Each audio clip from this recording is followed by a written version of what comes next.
मैं क्रांतिकारी सलाम करता हूं जिन्होंने 12-13 साल बाद तानाशाहों के गुरूर को मिटा दिया है कि उनकी लाठी से इस देश का युवा डरने वाला नहीं है। इस देश का युवा अब जागा है और वो लोग कुछ और जगा रहे थे। इस देश के प्रधानमंत्री ने जब बोला कि उन्होंने चाय बेची थी, युवा मान गया। जब उन्होंने कहा कि उनकी डिग्री एंटायर पॉलिटिकल साइंस की है, तब भी युवा मान गया।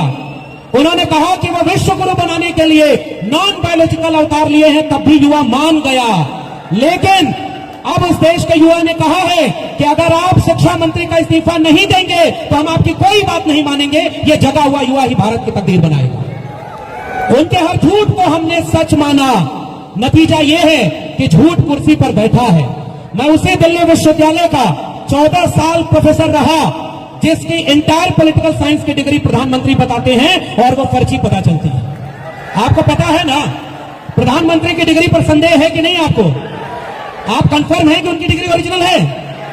जिसकी अपनी डिग्री का पता नहीं, वो इस देश के युवाओं की डिग्री का सम्मान करना कहां से जानेगा? आज उसी दिल्ली विश्वविद्यालय में जब हम लोग पढ़ाते थे, तब हम 10 साल से इस देश को कहते थे कि इस देश में कोई खतरे में नहीं, खतरे में शिक्षा है। और नई शिक्षा नीति उन्होंने कोरोना की आड़ में पास की थी। आपको पता होना चाहिए कि नई शिक्षा नीति जब लागू हुई तो संसद में बहस नहीं हुई थी। पता है आपको? आपदा में अवसर बनाने वालों ने चुपचाप नई शिक्षा नीति लागू कर दी थी और शिक्षा को अंबानी अडानी के हाथों बेच दिया था। ये देश नहीं समझ पाया। मैं तो धन्यवाद दूंगा कि आपकी ताकत ने इस देश के युवाओं को जगा दिया है।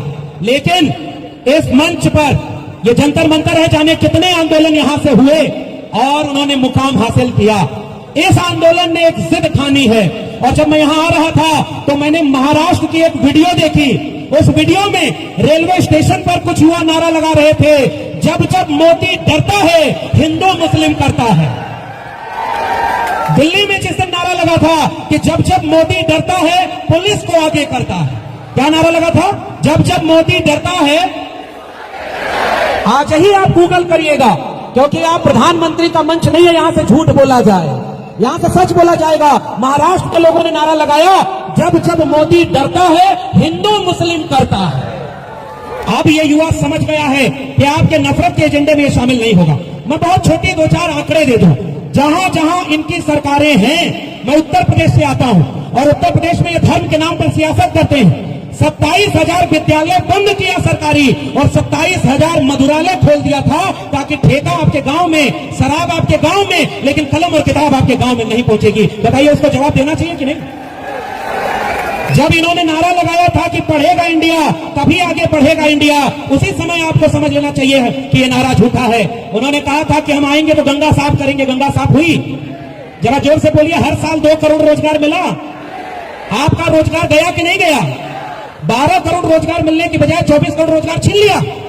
इसीलिए जब उसने नारा लगाया कि पढ़ेगा इंडिया तो आगे बढ़ेगा इंडिया, उसी समय आपको समझ लेना चाहिए वो चाहते ये हैं अनपढ़ रहेगा इंडिया तो गुलाम रहेगा इंडिया। आपने उस गुलामी को नजरअंदाज किया। इंटरव्यू में खड़े होकर बोलते हैं कि उन्होंने नॉन बायोलॉजिकल अवतार लिया है। लेकिन मैं आपको एक बात आंकड़े के साथ बताऊं, दिल्ली विश्वविद्यालय, जवाहरलाल नेहरू विश्वविद्यालय, इलाहाबाद विश्वविद्यालय, हैदराबाद विश्वविद्यालय, ये जितने विश्वविद्यालय हैं, ये यूजीसी से पैसा सरकार नहीं देती, इनको लोन लेना पड़ता है। बताओ, पढ़ाई महंगी हो जाएगी कि नहीं होगी?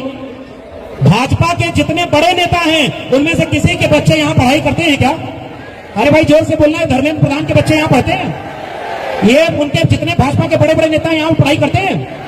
गृह मंत्री का बेटा कहां पहुंच गया ये आप जान लो, और गरीब के बेटों को लाठी मार रहे हैं। बताओ, लाठी का जवाब देना पड़ेगा कि नहीं देना पड़ेगा? मैं आपसे गुजारिश करके बात कह रहा हूं, नौजवानों, अब तक इस देश में बहुत सारे अच्छे आंदोलन हुए, लेकिन ये आंदोलन ऐसा है जिसमें भारत की तकदीर छिपी हुई है। अगर उनके नफरत के हथियार से, पुलिस की लाठी से आपके उम्मीदों का कलम किताब का आंदोलन चूर हो गया और रुक गया, तो आने वाली पीढ़ियां हमें कभी माफ नहीं करेंगी। बताओ, आप हार तो नहीं मानोगे? अरे भाई, उनकी दिल्ली पुलिस की लाठियों से डर तो नहीं गए? आप देख लो, ये नए तरह का आंदोलन है। मैं देखा कि यहां पर कहते थे कि बेटी पढ़ाओ बेटी बचाओ, और जब बेटी आंदोलन में आई तो दिल्ली पुलिस ने इतनी शर्मनाक हरकत की है जितना दुनिया की दूसरी कोई पुलिस नहीं की होगी। इसके लिए माफी मांगना चाहिए। प्रधानमंत्री नरेंद्र मोदी, आप कह रहे हो गृह मंत्री और प्रधानमंत्री, इनसे सवाल ना करो।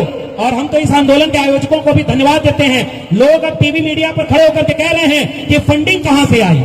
अभी मैं आ रहा था तो कुछ यूट्यूबर्स ने पूछा कि इस आंदोलन को विदेश से फंडिंग हो रही है देश विरोधी ताकतों की, तो मैंने वहां कहा कि अगर प्रधानमंत्री नरेंद्र मोदी के रहते, गृह मंत्री अमित शाह के रहते जंतर मंतर पे आंदोलन में विदेशी फंडिंग आ गई, इसका मतलब अब तुम्हें कुर्सी पर बैठने का कोई अधिकार नहीं है और तुम अपने काम में फेल हो चुके हो। इसका मतलब कि आप फेल हो चुके हो। दूसरी बात, क्या धर्मेंद्र प्रधान ने अपने विभाग में कोई कर्मचारी अपनी मर्जी से लगाया होगा? वो तो सब मोदी और अमित शाह जी के इशारे पर है। तो अब असली लड़ाई शिक्षा को बचाने की है। और आखिर बात, हम लोग आज इस बात के लिए सुकूनमंद हैं कि अब तक हम 10 साल से कहते रहे, मैं दिल्ली विश्वविद्यालय में पढ़ाता था जब, तब भी कहा कि स्कूल कॉलेज विश्वविद्यालय बर्बाद हो रहे हैं, महंगे किए जा रहे हैं। नई शिक्षा नीति ने क्लोजर और मर्जर की पॉलिसी ले आई है और उसमें विश्वविद्यालय बर्बाद होंगे, फीस महंगी होगी और गरीबों के बच्चे पढ़ाई से दूर हो जाएंगे। तब भी ये देश में नहीं क्रांतिकारी बदलाव आया। आज अब ये बदलाव आया है तो ये इस मुकाम तक जाना चाहिए कि अगर स्कूल बचेगा, विश्वविद्यालय बचेंगे, युवा बचेगा, तभी भारत बचेगा। और मैं 2-3 लोगों का कोटेशन बोलकर बात खत्म कर रहा हूं। डॉक्टर बाबा साहब अंबेडकर ने जो सबसे अहम नारा दिया था, एजुकेट और नाइज और एजिटेट, आज ये आंदोलन मुझे लगता है बाबा साहब अंबेडकर के सपनों का आंदोलन है जो शिक्षा की बात कर रहा है। महात्मा ज्योतिबा फूले ने लिखा है कि विद्या बिना मति गई, मति बिना गति गई, गति बिना वित्त गया, वित्त बिना शूद्र भय, एक अविद्या ने इतने अन्याय अत्याचार किए। तो ये आंदोलन महात्मा ज्योतिबा फूले और माता सावित्रीबाई फूले के सपनों का आंदोलन है। इसके लिए मैं आपको बधाई देता हूं।